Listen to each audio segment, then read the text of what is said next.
Standing ovation. Tapos bakit ngayon sinisisi siya? Bakit ngayon mag-isa na lang siya? Hindi ba kayo nakinabang? Hindi ba nakinabang ang mga kababayan nating Pilipino? Yung mga anak natin na hindi nasasaktan? Di ba importante sa atin ang buhay ng ating mga anak, ng ating mga pamilya? Nakinabang kayo ah. Nakinabang po ang Pilipino. Tinaya niya po ang kanyang buhay dito. Tapos ngayon, mag-isa na lang siya, puro sisi pang inabot.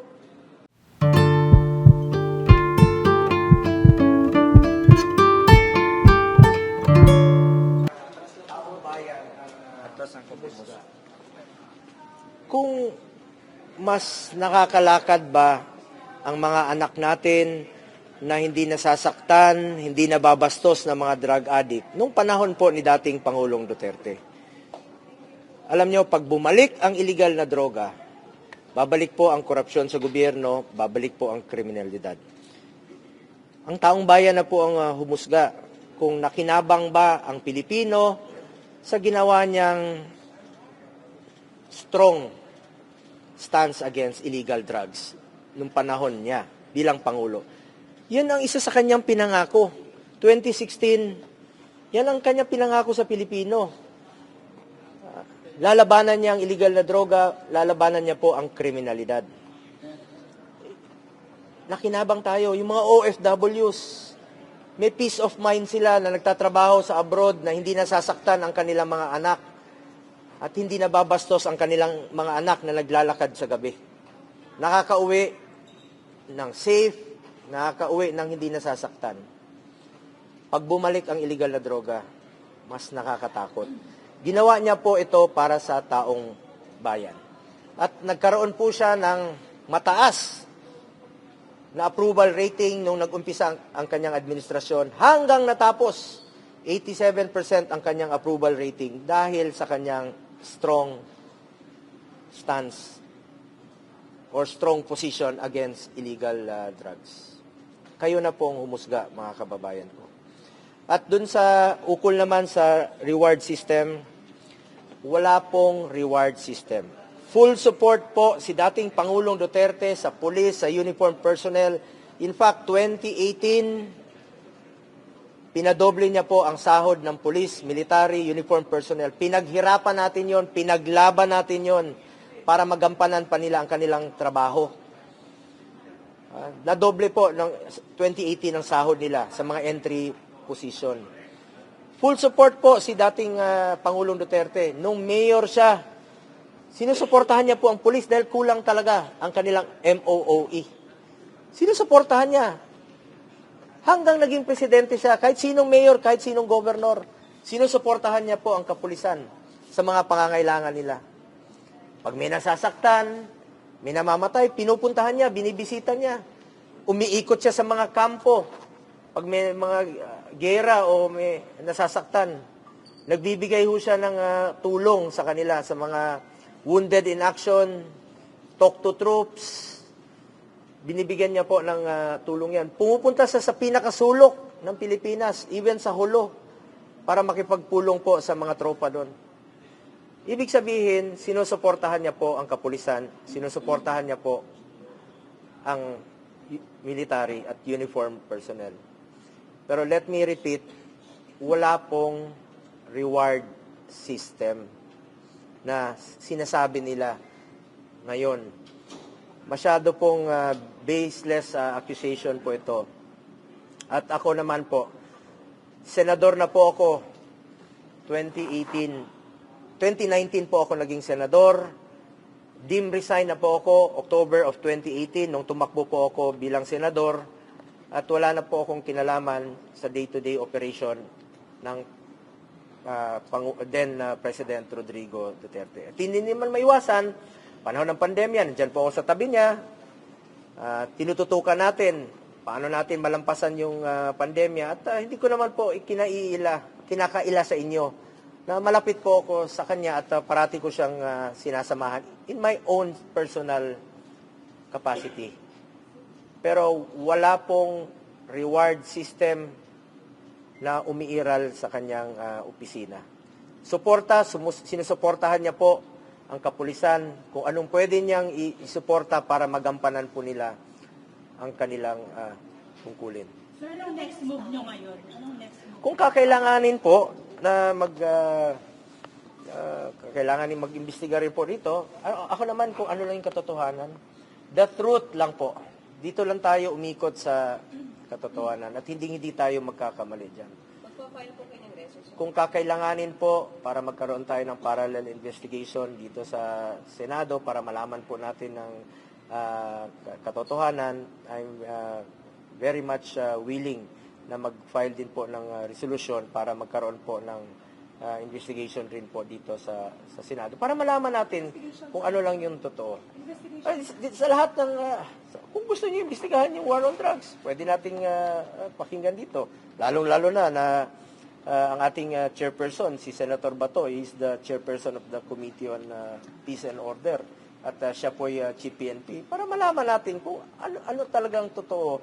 At ano po yung naidudulot nito at tulong nito sa ating mga kababayan. Nakatulong ba ito sa ating pamumuhay, ang war on drugs? Kung tahimik bang nakakauwi ang ating mga anak na hindi nasasaktan? Alam mo, ang ayaw ko pong mangyari na ang taong bayan po ang takot maglakad sa gabi. Dapat po ang kriminal, dapat po ang drug addict ang takot maglakad sa gabi. Hindi po yung ordinaryong mamamayang Pilipino na gusto lang po tahimik ang buhay na makakauwi po ang kanilang mga anak. Karapatan po natin mabuhay ng tahimik na nakakauwi po ang ating mga anak. Huwag naman sanang palakasin ang loob ng mga drug addict. Ang nangyayari ngayon, lumalakas po ang loob ng mga drug lord. Particular niyo po ba pag-iimbestigahan yung claims ni Garma? Lahat na po, pangkalahatan. War on drugs, kung kakailanganan natin pagdinig. Sir, may staff daw kayo, si Muking, nakasama daw dun sa financial... Hindi po totoo yan. Hindi po totoo yan. Sabi ko nga, wala pong reward system. So, ang mga trabaho ng mga mga staff, administrative matters, presidential engagement, schedule, appointments. Kawawa naman yung mga Pilipino na mga ordinaryong staff na nagtatrabaho, nadadamay dito sa mga baseless accusation, mga hearsay. Sa totoo lang po, ulitin ko, kahit na 2018, wala na po ako sa Office of the President. Wala pong pinapairal na reward system ang Office of the President o si dating Pangulong Duterte. Salamat po. Pero sir, may staff kayo na Muking. Anong role dito sa buong war on drugs na? Wala po akong role, hindi ko po mandato ang war on operational yung operations ng war on drugs. Wala po akong kinalaman at hindi ko po mandato yan. Ang trabaho ko noon, nasa executive order, engagement ng presidente. Hindi naman po maiwasan na ako yung tinatawag parati ng presidente. Halika rito, i-arrange mo mga meetings. Pero hindi po sa operations ng war on drugs. Wala po akong kinalaman dyan at hindi po ako involved sa war on drugs. Sir, yung Muking, papupuntahin niyo po ba? Kasi hindi pa nanghuli eh. At staff niyo nga po pa talaga yun? Noon po, staff po siya ng Office of the President. Kasi hindi na po ako staff ng Office of the President since 2018. So siya po yung nagtatrabaho po sa Office of the President. Pero ang importante rito, wala pong reward system. At kawawa naman yung tao na napagbibintangan na merong reward system na wala naman pong reward system na umiiral sa Office of the President o kay dating Pangulong Duterte. So hindi niya in-authorize sir ang EJP? Hindi in-authorize ni dating Pangulo ang EJP? Wala po siya. Maalala niyo sinabi niya? Wala naman siyang sinabi na, may sinabi ba siya na patayin mo ito? Wala pong ganong abogado po si dating Pangulong Duterte. Dati po siyang prosecutor. Hindi siya nagbibigay po ng instruction na illegal. So wala siyang inutusan na patayin mo ito. Wala po siyang inutusan ganon. Sa pagkarinig ko, wala po. Alam niya po anong legal. Sir, hindi ka mag-file ng kaso against Quadcom? Kung kakailanganin po, pinag-aaralan po ng aming legal team. Sa Quadcom, hindi ka attend? Ako naman, kung kailangan, bakit hindi? Gusto natin ng katotohanan. Kaya lang po, meron tayong interparliamentary courtesy. Kaya nga po, pwede kaming mag-hearing din po dito sa Senado kung kakailanganin. Gusto lang natin yung totoo. Gusto kong malaman yung totoo lamang po. The truth. Katotohanan lang. You're open to attending Quadcom, sir? Anytime po. Kung kakailanganin, anytime po. Dahil gusto kong malaman, gusto natin malaman, mga kababayan natin, ang katotohanan. Pero bago ko tapusin ito, gusto ko lang pong sabihin sa ating mga kababayan. Ginawa po ito ni dating Pangulong Duterte. 2016, pinangako niya, sabi niya, susugpuin ko ang illegal na droga. Pero wala siyang sinabi na patayin mo ito, patayin mo yan. Wala siyang sinabing gano'n. Sabi niya, sugpuin ninyo ang illegal na droga. At ang nakikinabang po dito, ang mga anak natin, mga kamag-anak natin, na hindi po nasasaktan, hindi nababastos umuwi sa kanilang mga tahanan, dahil nung panahon ni dating Pangulong Duterte, ang durugista po ang takot.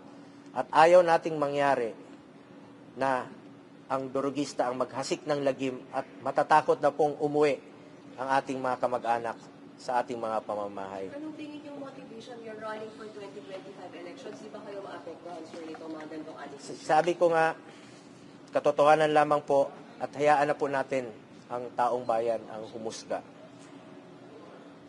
Kung ginawa ni dating Pangulong Duterte ang kanyang trabaho noong 2016 up to 2022, kayo na po ang humusga. At kung sa tingin nyo rin po, ginawa ko ang aking trabaho at nagserbisyo po ako sa taong bayan, kayo na po ang humusga. Ako naman, bisyo ko ang magserbisyo at yan po ay pinanindigan ko hanggang ngayon na magsiserbisyo po ako sa ating mga kababayang Pilipino sa abot ng aking makakaya. At hindi ko po sisirain ang inyong tiwalang binigay po sa akin. Magsiserbisyo po ako sa ating mga kababayang Pilipino. Salamat po. Salamat po. Sir, di ba ilang beses na? Lahat ng SONA 2016 up to 2021, 6 na SONA. Tuwing binabanggit ni dating Pangulong Duterte ang war on drugs, nagpapalakpakan po ang lahat. Standing ovation po ang Kongreso at ang Senado. Dahil ramdam nila na may pagbabago po at tinupad ni dating Pangulong Duterte ang kanyang pinangako noon. Standing ovation. Tapos bakit ngayon sinisisi siya? Bakit ngayon mag-isa na lang siya? Hindi ba kayo nakinabang? Hindi ba nakinabang ang mga kababayan nating Pilipino? Yung mga anak natin na hindi nasasaktan? Di ba importante sa atin ang buhay ng ating mga anak, ng ating mga pamilya? Nakinabang kayo ah. Nakinabang po ang Pilipino. Tinaya niya po ang kanyang buhay dito. Tapos ngayon, mag-isa na lang siya, puro sisi pang inabot. Sa tanong mo kanina, sabi niya, may inutos ba siya? Sa akin, hindi po siya nag-utos sa akin ng illegal. At kung sakali mang meron siyang iutos sa akin ng illegal, hindi ko po susundin. Hindi rin po ako papayag na utusan ako ng illegal. At hindi rin po ako papayag na may mga reward system. Gawin niyo na po ang trabaho, mandato po ng pulis na labanan po ang kriminalidad at illegal na droga. Gawin niyo po ang trabaho ninyo. Kaya nga po kami full support sa inyo. Sinusuporta namin kayo sa inyong trabaho. Pero sa inyong operations, hindi ho ako nakikialam. Hindi po kami nakikialam dyan. Salamat po. Wala na nga habol, ah.